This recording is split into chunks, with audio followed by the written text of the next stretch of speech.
예수님의 이름으로 기도합니다. 아멘. 할렐루야. 예, 하나님의 은혜 가운데 8월 드디어 첫 주를 우리가 맞이하게 되었습니다. 할렐루야. 1월 시작한 게 얼마 되지 않은 것 같은데 벌써 8월이 시작이 되었습니다. 우리 옆에 있는 성도님들과 이렇게 인사 나눕시다. 하나님과 함께하는 은혜로운 새 달이 되시길 바랍니다. 라고 이렇게 하나님과 함께하는 새로운 달이 되시길 바랍니다. 우리 전명제사님 하나님과 함께 하시는 새로운 달이 되시길 바랍니다. 아멘. 예, 새로운 달이 되십시오. 자, 우리가 이 새로운 달을 맞이해서 우리 임마누엘 교회에서 지금 운동을 펼칩니다. 어떤 운동입니까? 바로 New Life Movement의 운동입니다. 하나님께서 저희 공동체에게 허락하신 비전을 생각하고 또 그 비전과 그 하나님의 나라를 이루어 가기 위해서 시작하는 그 운동, 그것이 바로 New Life Movement입니다. 어떻게 잠깐 보면은 전도축제 아닙니까? 전도하라는 거 아닙니까? 라고 생각하실 수도 있지만 제가 하나님께 받은 마음은 전도축제가 아닙니다. 말 그대로 생명운동입니다. 생명운동을 하기 위해선 먼저 내가 생명을 가진 자야만이 생명운동을 할 수가 있는 것이죠. 그리고 New Life Movement라는 것은 첫 단추가 전도에 있지 않습니다. New Life Movement의 첫 단추는 먼저 우리 안에 생수의 강이 흘러 넘쳐야 된다는 거예요. 아멘. 그래서 룻기 말씀을 통해서 하나님께서 생수의 강이 흘러 넘치기 위해서 우리에게 어떤 영성을 가지라고 말씀을 하시죠? 바로 그리스도 신부의 거룩한 그리스도 신부의 영성을 가지라고 말씀을 하십니다. 그리고 그 거룩한 신부는 어떤 것을 갖추고 있어야 된다는 거예요? 성령의 충만함을 가지고 있어야 된다고 우리에게 말씀하십니다. 그 거룩한 신부의 영성이 있어야만이 우리가 생수의 강이 흘러넘칠 수 있고 또한 그 흘러넘치는 놀라운 생명력들이 내 주위의 가정과 내 주위에 있는 모든 공동체 가운데 흘러갈 수 있다는 것을 오늘 성경에서는 말씀하고 있다는 것이죠.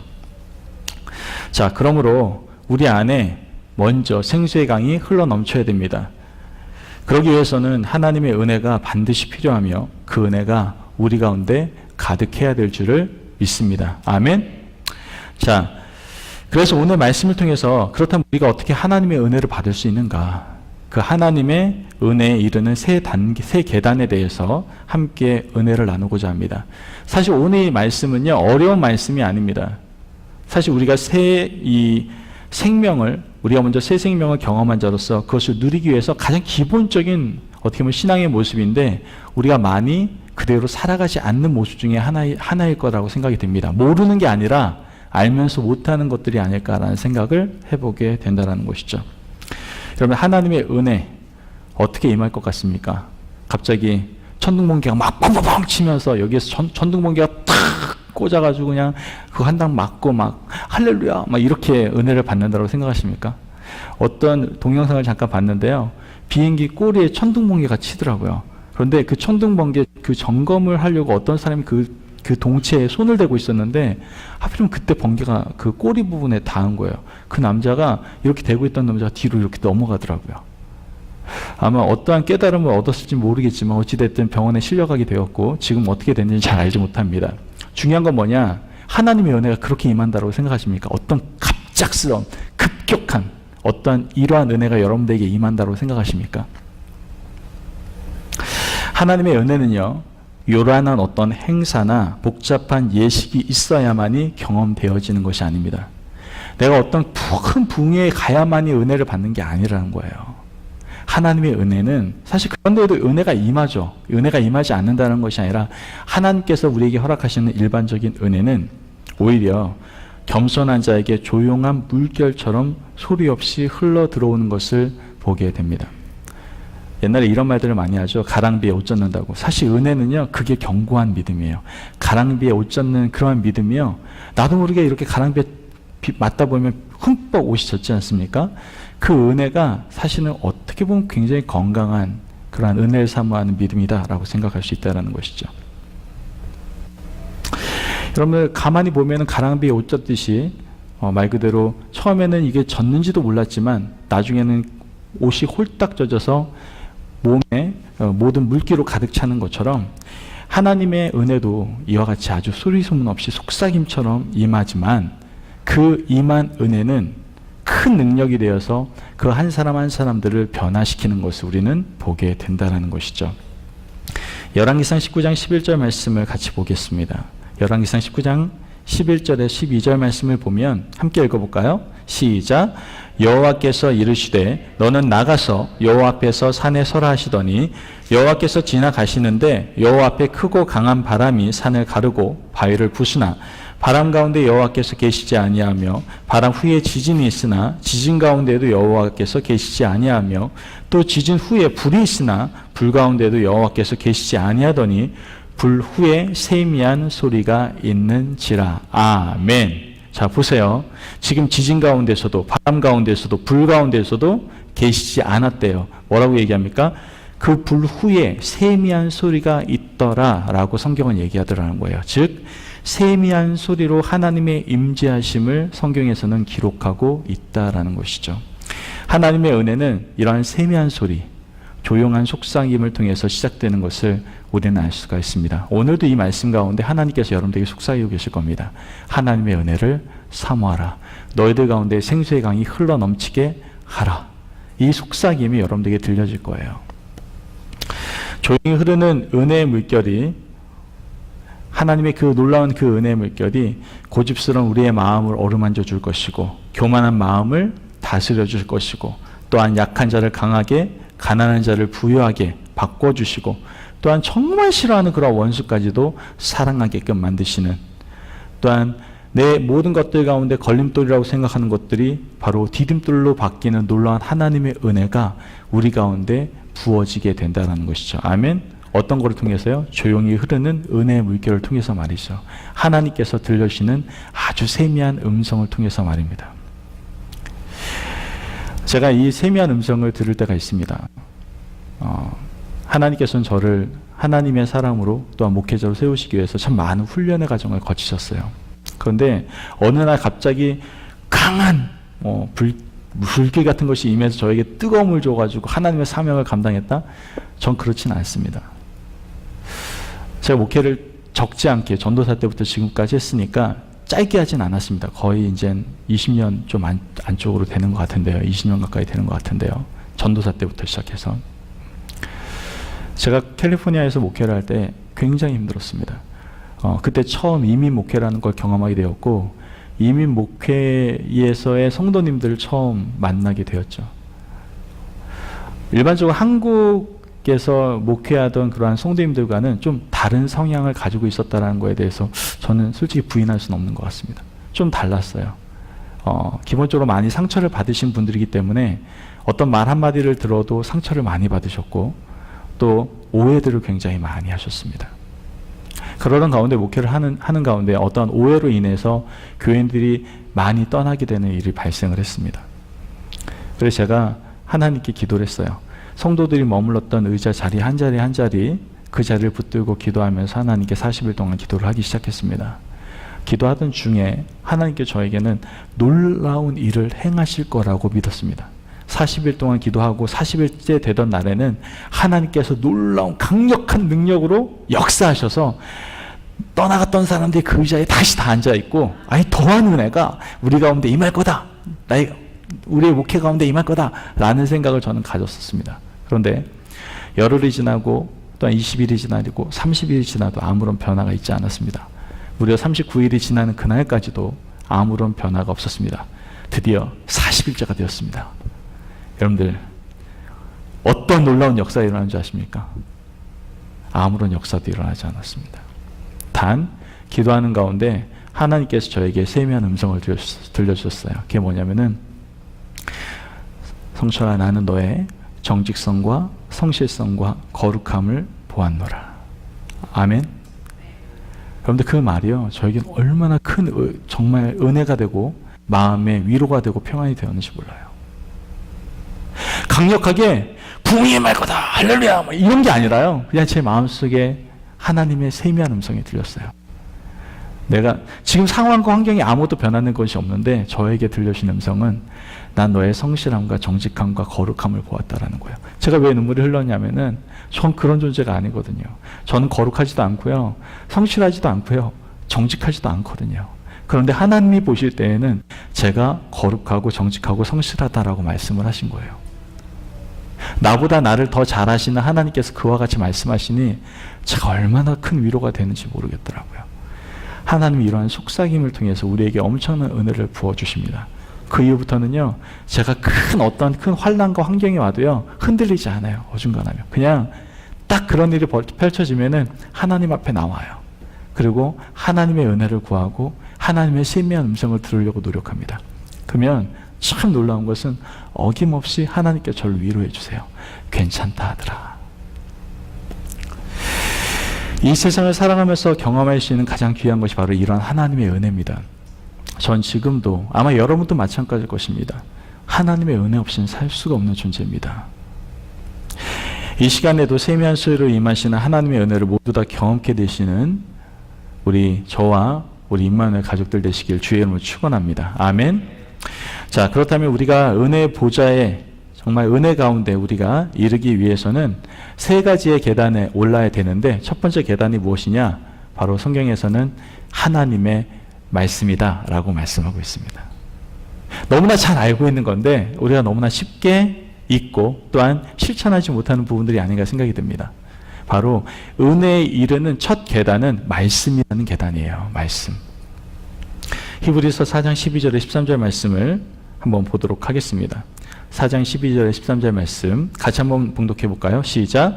하나님의 말씀은 살아있고 활력이 있어 좌우의 날선 어떤 검보다도 예리하여 혼과 영과 및 관절과 골수를 찔러 쪼개기가 하며 또 마음의 생각과 뜻을 판단하나니 지으신 것이 하나도 그 앞에 나타나지 않음이 없고 우리의 결산을 받으실 이의 눈앞에 만물이 벌거벗은 것 같이 드러나느니라. 아멘. 이 말씀을요, 현대인의 성경으로 풀어서 이렇게 말합니다. 하나님의 말씀은 살아있고 활동력이 있어서 양쪽에 날이 선 그 어떤 칼보다도 더 날카롭습니다. 그래서 혼과 영과 관절과 골수를 쪼개고 사람의 마음속 품은 생각과 뜻을 알아냅니다. 하나님 앞에서는 아무것도 숨길 수가 없습니다. 우리가 모든 것을 고백해야 할 그분의 눈앞에는 모든 것이 벌거숭이로 드러나기 마련입니다. 아멘. 이렇게 번역을 하고 있습니다. 하나님의 눈앞에 숨겨질 수 있는 피조물이란 아무도 하나도 없습니다. 그러므로 언젠가는 우리 모두가 우리 자신이 행한 모든 일들을 하나님 앞에서 낱낱이 설명하지 않으면 안 된다는 것이죠. 그래서 하나님의 말씀이 바로 은혜 받는 사람에게 임하게 되면 놀라운 일이 일어나기 시작합니다. 그게 뭐냐? 바로 지은 죄를 생각나게 하시고 고백하게 하시더라는 거예요. 하나님의 말씀이 여러분들 가운데 임하잖아요? 그러면 고백하게 되어진다니까요. 내가 지었던 모든 것들을 성령께서 말씀을 통해서 깨달아 알게 하시고 나로 하여금 나의 입술을 통하여 고백하게 하시더라라는 것이죠. 또한 내 안에 죽어있는 영혼들이 다시 일어나 감동을 받기 시작합니다. 바로 그 말씀을 통해서 말이죠. 또한 더욱더 구원받는 믿음도 생기고요.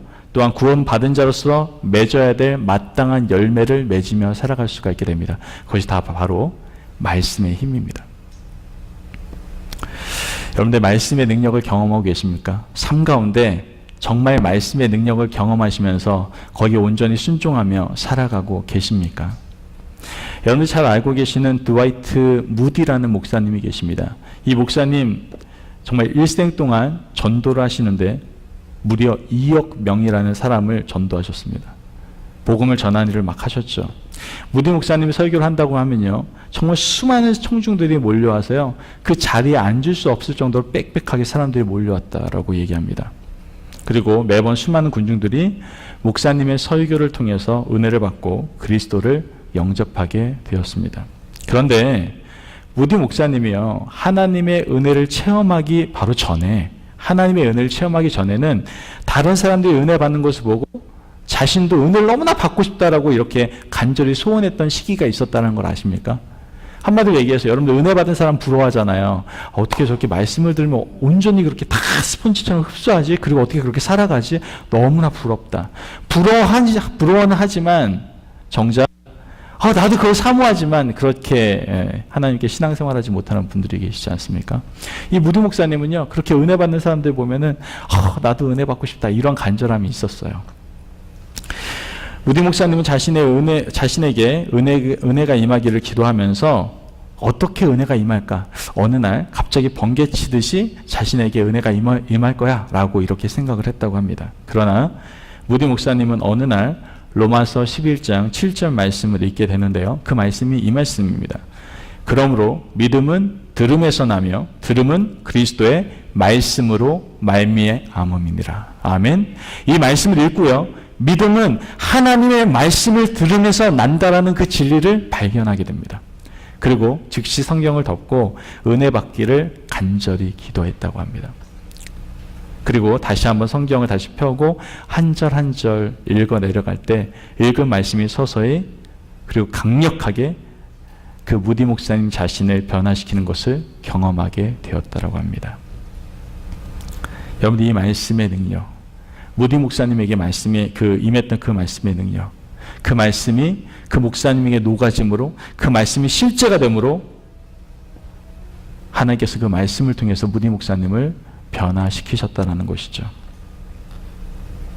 그러하여금 그 말씀이 임하여 자신의 모든 죄를 생각나게 하시고 고백하게 하시고 그리고 하나님 앞에 온전히 쓰임받는 귀한 하나님의 종으로 사용하시는 것을 우리는 알게 됩니다.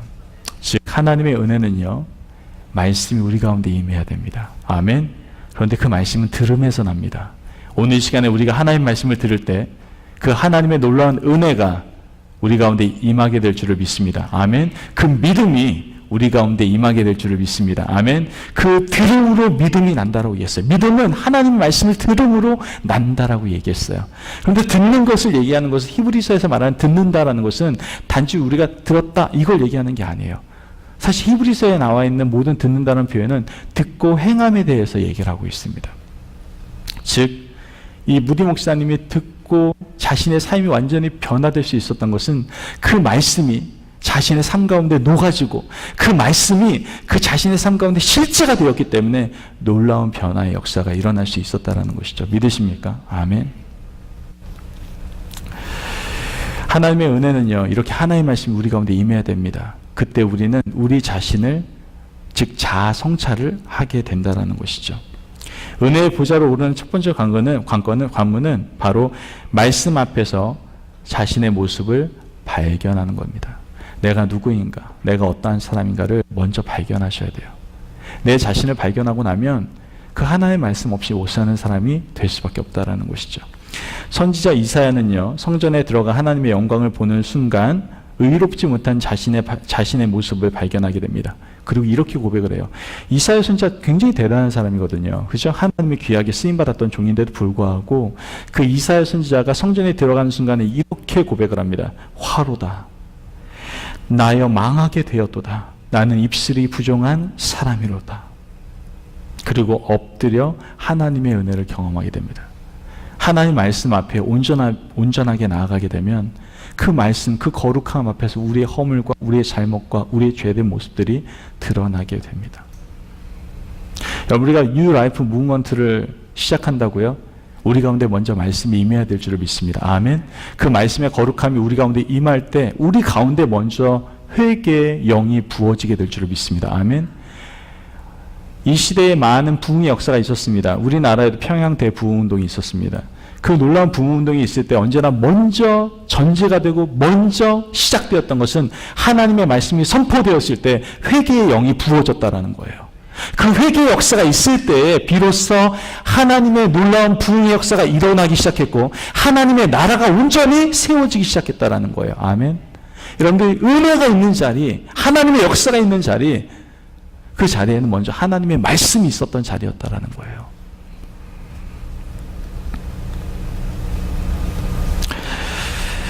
여러분, 우리가 말씀 앞에서 자신을 발견할 수 있어야 됩니다. 그리고 하나님의 은혜를 간구할 수 있어야 됩니다. 오늘도 그 말씀 앞에 서서 자신 스스로를 돌아보며 회개케 하시는 하나님의 놀라운 은혜를 경험할 수 있는 저와 우리 임마누엘 가족들 되시기를 주의 이름으로 축원합니다. 아멘. 그래요. 첫 번째 우리가 은혜에 이르기 위해서는 바로 말씀, 하나님의 말씀이 있어야 됩니다. 그것이 진리이고 그의 거룩함이기 때문에 그렇습니다. 두 번째로 우리가 이르는 계단은 바로 예수님입니다. 말하지 않아도 이거 당연한 겁니다. 예수님입니다. 우리가 은혜에 이르기 위해서는요, 예수님이 필요합니다. 히브리서 4장 14절에 15절 말씀을 같이 보겠습니다. 같이 한번 읽어볼까요? 시작. 그러므로 우리에게 큰 대제사장이 계시니 승천하신 이 곧 하나님의 아들 예수시라. 우리가 믿는 도리를 굳게 잡을지어다. 우리에게 있는 대제사장은 우리의 연약함을 동정하지 못하시리가 아니요 모든 일에 우리와 똑같이 시험을 받으신 이로되 죄는 없으시니라. 아멘. 자, 우리에겐 큰 대제사장이신 예수님이 있음을 믿게 될 때 은혜가 임하기 시작하게 됩니다. 구약시대의 사람들이요, 하나님의 은혜를 받는, 하나님의 은혜를 구하는 유일한 제도가 무엇이었습니까? 바로 제사제도였습니다. 그 제사들 중에서 가장 중요한 것이 바로 1년에 한 번씩 드리는 속죄 제사였습니다. 속죄일이 되면 백성들은 각기 자기를 위하여 어린 양을 취하게 되죠. 그리고 그 어린 양에게 안수하고 모든 생각나는 죄를 거기에 고백하고 양을 광야로 몰아내게 해서 죽게 만듭니다. 자, 그러면 성소에서는 대제사장이 세마포 옷을 입고 하나님의 법궤가 모셔있는 지성소 안으로 들어가서 온 백성의 지은 죄를 사하기 위해서 들어가게 되죠. 그리고 그가 나옴으로 인해서 이스라엘 백성들이 지었던 모든 죄가 사함받게 되는, 하나님의 은혜를 확인받게 되는 것을 구약시대에 그 제사를 통해서 알 수 있고, 이러한 역할을 감당했던 것이 바로 구약시대의 대제사장의 역할이었음을 우리는 알 수가 있게 되는 것이죠. 그런 이 대제사장의 역할을 한 이가 있는데 오늘 성경을 보니까 그게 누구라고요? 바로 예수님이시다라고 우리에게 말씀하고 있습니다. 우리가 비록 부족하고 허물이 많은 죄인이죠. 여기에서 죄 안 지은 사람 있습니까? 허물 많지 않은 사람 있습니까? 다 죄 많고 허물 많잖아요. 하자 다 있잖아요. 그럼에도 불구하고 우리의 받을 형벌을 대신해서 감당해 주실 누가 계시다라는 거예요? 바로 예수님이 계시다라는 것을 우리에게 말씀해 주고 계시다라는 거예요. 나는 부족하지만 나를 구원해 주실 분이 계심을 우리는 분명히 알게 된다라는 것이죠. 여러분에게 사랑하는 부모님이 계시죠. 또한 남편이 있고 아내가 있습니다. 자녀가 있죠. 또한 여러분들 주위에 있는 친구들이 있을 것입니다. 그러나 여러분 기억하십시오. 여러분들의 죄 가운데 어려움, 많은 환난과 여러분들의 연약한 부분 가운데에서 약간의 위로가 되어줄 수 있을지 모르겠지만 여러분들의 죄를 절대로 사해 줄 수는 없습니다. 여러분들 부모님도, 여러분들 가장 사랑하는 어떠한 사람도 절대로 여러분의 죄를 사해 줄 수는 없습니다. 오직 여러분의 죄를 사해 줄 수 있는 분은 누구밖에 없습니까? 맞습니다. 예수님밖에 없다라는 것이죠. 오직 이 땅에 대제사장으로 오신 예수님의 넉넉한 은혜로 말미암아 우리의 모든 죄가 사해질 수 있다라는 거예요. 이것을 우리는 믿어야 된다는 것이죠. 이것이 하나님의 놀라운 은혜입니다. 이사야서 1장 18절 말씀 보면 여호와께서 말씀하시되 오라 우리가 서로 변론하자. 너희의 죄가 주홍 같을지라도 눈과 같이 희어질 것이요 진홍같이 붉을지라도 양털같이 희게 되리라. 아멘. 여러분들이 아무리 큰 죄를 짓는다고 해도, 아니 지금까지 어떤 죄를 지었다 할지라도 예수님께서 대제사장이 되어서 여러분들의 죄를 다 사해 주시겠다라고, 나를 믿기만 한다면 내가 너희들의 모든 죄를 사하여 주시겠다라고 분명히 말씀하고 계시다라는 거예요. 아멘. 이것이 바로 은혜다라는 것이죠. 여러분들이 이 은혜를 경험하시기를 바랍니다. 저는 이 은혜 때문에 살아갑니다. 가끔 내가 지은 죄가 너무나 커서 마음이 심란할 때가 있어요. 그러나 말씀은 분명히 우리에게 선포하고 있습니다. 어떠한 죄라 할지라도 예수 그리스도의 놀라운 보혈로 너희를 깨끗게 해주시겠다라고 말씀하고 계십니다. 그것이 저에게 얼마나 큰 위로와 힘과 정말 은혜가 되는지 모르겠습니다. 그러므로 여러분들 4장 14절, 우리가 오늘 본문으로 채택한 히브리서 4장 14절의 말씀처럼 대제사장이신 예수 그리스도를 굳게 붙잡고 나아가실 수 있는 저와 성도님들 되시기를 주의 이름으로 축원합니다. 아멘. 예수님밖에 없어요.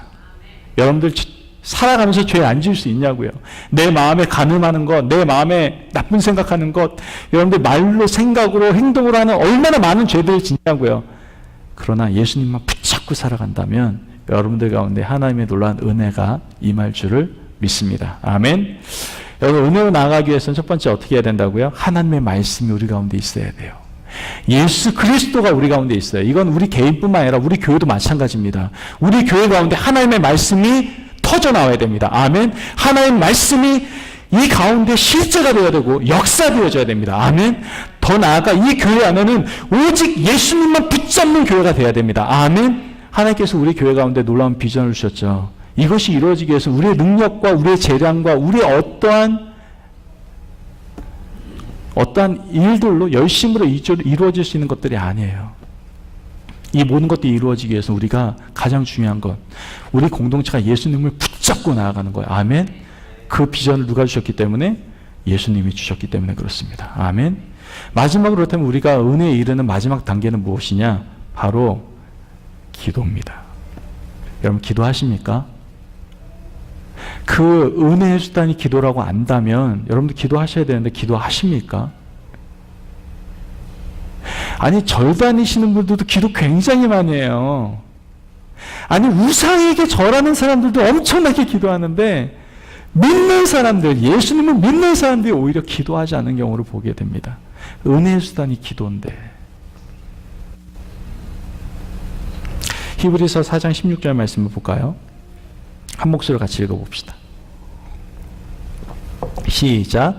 그러므로 우리가 긍휼하심을 받고 때를 따라 돕는 은혜를 얻기 위하여 은혜의 보좌 앞에 담대히 나아갈 것이니라. 아멘. 자, 정말 귀한 은혜는 뭘까요? 여러분들에게 가장 고마울 때가 언제인 것 같아요? 내가 힘들고 어려울 때, 아니면 내가 뭔가 필요할 때 누군가 와서 도와준다면 이것만큼 정말 기분 좋은 건 없지 않습니까? 아, 그런 일이 별로 없으십니까? 정말 도움이 필요할 때 누군가가 도와준다면 아마 평생 기억에 남지 않습니까? 여러분들이 그러한 순간 한 번 한 번씩은 있지 않습니까? 내가 정말 힘들거나 아니면 위기 순간 가운데 있을 때 누군가 도움의 손길이 왔던 그 경험들 아마 한 번쯤은 다 있었을 것 같습니다. 정말 귀한 은혜는요, 바로 때를 따라 돕는 은혜가 있는 거예요. 때를 따라 돕는 은혜. 하나님의 도우시는 은혜는요, 항상 언제나 정확한 타이밍에 만나게 됩니다. 하나님은요, 절대로 실수하지 않는 분이세요. 정확한 타이밍에, 정확한 시점에 여러분들 도우십니다. 믿으십니까? 아멘. 여러분, 미국에서 급한 일이 생겨요. 그럼 어디에다 전화해야 됩니까? 119에다 전화하시면 큰일 납니다. 119에 전화하시면 안 되고, 급한 일 있으면 어디에다 전화하셔야 돼요? 911에다 전화하셔야 돼요. 911. 혹시 911에 전화해 보셨던 분, 혹시 한 번 해보셨습니까? 어떤 일 때문에 해보셨어요? 교통사고 좀 크게 나셨나 봐요. 아, 그냥 앰뷸런스 타보고 싶으셔. 예. 그렇습니다. 보통 교통사고가 나면은 조금 사고가 큰 경우에는 911을 부르죠.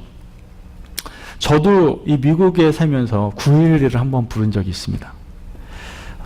어떤 목사님의 그 초대를 받아서 집을 방문하게 되었는데, 이제 같이 식사를 하고 이야기를 나누고 집에 가게 되어서 아이들 먼저 차에다 태우고 난 다음에 제가 이제 그 목사님에게 인사를 다 하고 집에 가려고 딱 차 문을 여는데 문이 잠겨 있는 거예요. 차가 오래돼가지고 가끔씩 자기 마음대로 문이 잠겼었거든요, 이 밴이. 근데 카피는 그때 문이 잠긴 거예요. 근데 아이가 그때 굉장히 어렸을 때예요. 은서는 아주 어렸을 때고 은찬이도 굉장히 어렸을 때이기 때문에 문을 열 줄도 몰라요. 날씨는 덥고 그리고 시간대는 밤이었습니다.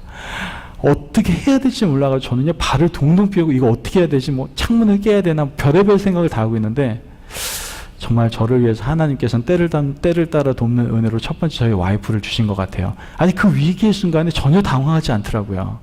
저는 오히려 당황해서 어떻게 해야 되나 하는데, 저희 아내는 되게 느긋하게 가만히 지켜보고 있더니 결론적으로는 그때 911을 부르게 됩니다. 911을 불렀더니요, 정말 몇 분 채 되지 않아서요, 달려오더라고요. 한 3분도 안 걸렸던 것 같아요. 3분, 4분밖에 안 걸려가지고 와가지고요, 자기들이 가지고 있는 기구를 통해서 문을 열어주더라고요. 그리고 아이들을 안전하게 꺼내고 집으로 무사히 올 수가 있었습니다. 굉장히 빨리 오더라고요. 정말 우리의 도움이 필요할 때 911이라는 그러한 어떻게 보면은 돕는 그러한 손길을 통해서 우리가 은혜를 또한 도움을 받았던 기억이 나는데, 여러분들 지금 하나님께서 말씀하시는 때를 돕는 은혜는요, 이 911과는 비교가 되질 않아요. 이 911도 굉장히 나는 정말 컸었는데, 도움이 컸었는데, 하나님께서 만들어 놓으신 이 911, 하나님께서 만들어 놓으신 우리의 은혜는요, 우리 세상의 911과는 전혀 다르다라는 거예요. 더 신속하고 정확한 우리를 도우시려고 하는 구원 체계를 가지고 계시는데 그것이 무엇이다라는 거예요? 바로 기도다라는 것이죠. 항상 온 타임에 우리의 요청에 응답해 주시는 분, 그분이 바로 우리 하나님이심을 우리는 알 수가 있습니다. 정말 감당하기 어려운 일을 만나서 흥분하게 될 때라든가 또한 무슨 기도를 어떻게 해야 될지 모를 때 너무나 힘이 들어가지고 기도조차 나오지 않을 때, 그럴 때를 여러분들 경험하실 때가 있을 겁니다. 그러한 순간에도 하나님은 우리의 어려운 상황을 속속이 다 아시고 도움의 손길로 함께 하심을 여러분들 꼭 믿으시고, 기도가 안 돼도 기도의 자로 나오실 수 있는 저와 우리 귀한 성도님들 되시길 주의 이름으로 축원합니다. 아멘. 앞으로 우리 새롭게 공부를 시작하는 친구들이 있습니다. 이 친구들 만만치 않아요. 영어라는 게 쉽지가 않거든요. 그리고 여러 번 좌절감을 느낍니다. 가끔 눈이, 귀가 딱 뜨인 것 같아요. 그래서 너무나 잘 들려요. 그래서 막 할렐루야하고 너무나 기쁘다가 그 다음날 좌절하는 당신의 모습을 보시게 될 겁니다. 또 안 들리기 시작하고, 들렸다가 또 안 들리기 시작하고, 이렇게 굉장히 힘들면 낙담하는 그런 순간들이 있을지 모르겠지만, 그러나 언제나 변함없이 우리를 도움의 손길로 함께 하시는 그 하나님을 믿으시며 그 모든 순간들을 이겨내실 수 있는 저와 우리 귀한 우리 성도님들 되시기를 원합니다. 아멘. 성경은 분명히 우리에게 나아가라고 말씀하고 있습니다. 그러므로 기억하십시오. 나아가는 자는 누구나 때를 따라 돕는 은혜를 받을 수가 있습니다. 어떤 예물을 가지고 나와야 한다는 조건이라든가 어떤 준비를 하고 어떤 자세로 나와야 한다는 그런 제약도 없습니다. 그냥 나오기만 하면 때를 따라 돕는 그러한 은혜의 손길을 우리는 경험할 수가 있게 된다는 것이죠. 그냥 나오시기만 하면 돼요. 그냥 기도의 자리로 나오시면 하나님께서 우리에게 은혜를 부어주신다는 것이죠. 저는 개인적으로 새벽 예배를 굉장히 강조하는 목사입니다. 저희 어머니께서 고생을 참 많이 하셨거든요. 저희 누님도 아시겠지만 저희가 2남 4녀입니다. 6명이에요. 6명을 키우시느라 얼마나 힘드셨겠어요. 그리고 우리의 가정 형편이 그렇게 좋지가 않았습니다. 그러다 보니 맨날 빚이 가득 있었고 또한 가정 형편도 어렵고 여러 가지 어려움들이 어머니에게 굉장히 많으셨어요. 그러나 그 어려운 순간에도 어머니께서 놓치지 않으셨던 것이 한 가지가 있습니다. 그것이 바로 기도의 자리, 특별히 새벽의 기도의 자리를 어머니께서 놓치신 적이 없어요. 제가 한참 방황했던 중학교, 고등학교 때 물론 저희 형이 워낙에 큰 방황을 해주셨기 때문에 저의 방황은 방황의 축에 끼질 않아요. 그래서 어머니는 제가 별로 속색인 적이 없다라고 말씀을 하시지만 저 나름대로 정말 많은 방황을 했습니다. 그때 나쁜 것도 많이 하고요. 그러나 그런 가운데 집에 돌아올 때 언제나 부엌에는 불이 켜 있었어요. 바로 어머니께서 새벽에 일어나셔서 언제나 기도하셨었어요. 저는 그 모습이 지금도 목회하면서도 잊혀지질 않아요. 거기서 눈물 흘리면서 기도하고 계시던 그 모습이 저는 지금도 잊혀지지가 않아요. 저뿐만 아니라 이러한 은혜를 받았던 것은 저희 어머니가 원래 예전에 살던 동네에는 장로교회를 다니셨는데 어머니께서 기도하신다는 자리가 정해져 있었대요. 거기서 매번 가셔서 새벽 때마다 눈물 흘리면서 기도하셔서 교인들이 저 자리는 우리 어머니 기도의 눈물의 자리라고 그냥 말할 정도로 어머니가 기도를 정말 많이 하셨다고 합니다. 그렇게 많이 기도해 주신 결과 하나님의 은혜가 어머니의 삶 가운데 또한 우리 가정 가운데 임하게 되고 또한 그 은혜를 어머니뿐만 아니라 자녀들이 지금 저까지도 그 은혜를 누리고 있다는 것에 대해서 저는 고백할 수밖에 없습니다. 저는 저의 삶 속에서 그런 경험을 할 뿐만 아니라 성경에서도요, 이러한 얘기는 굉장히 많이 나옵니다. 성경을 보면 하나님께 쓰임받았던 많은 신앙의 선배들은요, 이른 아침, 예수님도 마찬가지고요, 이른 아침, 즉 새벽에 나와서 하나님께 기도하던 모습을 우리는 발견할 수가 있습니다. 그리고 하나님께서는 그 신앙인들을 통해서 하나님의 일들, 하나님의 나라를 확장시켜 나가셨다는 것을 우리는 성경을 통해서 알 수가 있게 되는 것이죠. 그래서 저는 저희 어머니의 모습, 또한 이 신앙의 모습을, 성경에 나와 있는 신앙인의 모습을 바라보며 저도 그 하나님의 은혜를 구하며 새벽 예배를 나오는 것입니다. 사실 새벽에 나오면 언제나 하나님께 기도합니다. 말씀을 전하기 전에 하나님, 오늘도 하나님의 은혜 없이는, 하나님께 주시는 힘과 능력이 없이는 제가 감당할 수 없는 하루입니다. 오늘도 나에게 은혜와 힘을 불어넣어 주세요. 너무나 감사한 것은 제가 이렇게 새벽 예배를 드리고 늘 기도를 씨름을 하다 보니 때를 따라 돕는 그 은혜를 경험하는 하루하루의 삶을 살아가게 되는 것을 느끼게 됩니다. 또한 더 나아가 저는 기도합니다. 그 귀하고 복된 은혜의 자리에 사랑하는 성도님 모두가 그 새벽에 도우시는 하나님의 손길을 경험하게 해달라고 참 기도하고 있습니다. 저희 교회는 감사하게도 나오셔서 예배드리면 너무나 좋죠. 하지만 거리상으로 여러 가지 제약상으로 인해서 나오시지 못하는 경우가 있을 수 있기 때문에 온라인상으로 새벽 예배를 드리고 있지 않습니까? 여러분들 기도를 사모하십시오.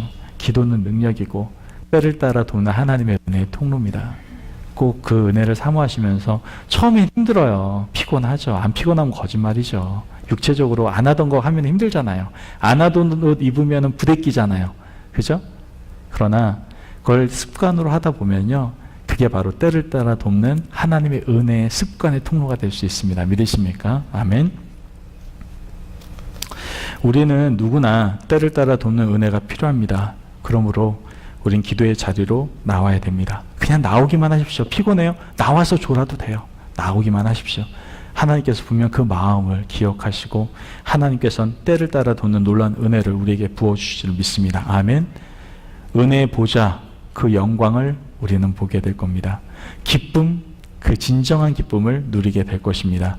삶 가운데서의 만족, 세상에 줄 수 없는 평안과 만족을 경험하게 되실 것입니다. 오늘 다시 한번 은혜의 자리로 돌아가기 원합니다. 내 안에 생수의 강이 흘러넘치는 그 은혜의 자리로 나아가기를 원합니다. 그러기 위해서 어떻게 된다고요? 하나님의 말씀이 여러분 가운데 임할 줄을 믿습니다. 아멘. 우리 공동체 가운데 임하게 될 줄을 믿습니다. 아멘. 또한 예수 그리스도가 여러분들의 진정한 삶의 근원 되시게 될 줄을 믿습니다. 아멘. 마지막으로 기도를 붙들며 나아갈 수 있는 저와 성도님들이 되시기를 주님의 이름으로 축원합니다. 아멘. 우린 이러한 은혜의 새 계단이 필요합니다. 하나님, 오늘 우리에게 말씀을 부어주시옵소서. 하나님, 내 안에 예수 그리스도로 충만케 하여 주시옵소서. 하나님, 내가 오늘도 때를 따라 돕는 은혜를 간구하며 기도하게 하여 주시옵소서 라고 그 은혜를 간구할 수 있는 우리 귀한 성도님들 되게 해달라고 오늘 이 시간에 함께 잠깐 기도하며 나아갑시다.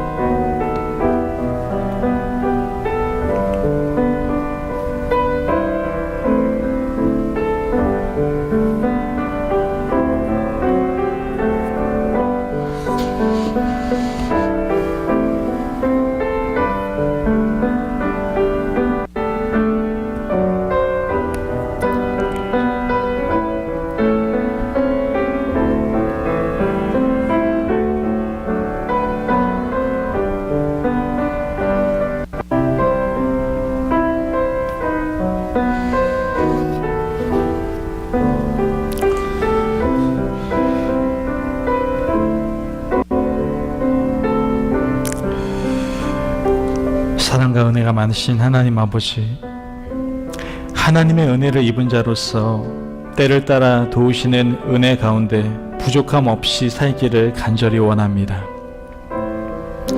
스스로 도우려고 애쓰고 힘쓰는 인생이 아니라 하나님의 말씀을 의지하게 하시고 예수님의 이름으로 은혜의 보좌로 나아가는 믿음과 용기를 허락하여 주시옵소서. 은혜의 보좌로 한 걸음 한 걸음 나아갈 때마다, 기도하며 온전함으로 하나님께 나아갈 때마다 넉넉하신 하나님의 아버지의 용서와 능력의 손길을 경험하는 저와 우리 임마누엘 가족들 될 수 있도록 인도하여 주시옵소서. 감사하며 예수님의 이름으로 기도합니다. 아멘.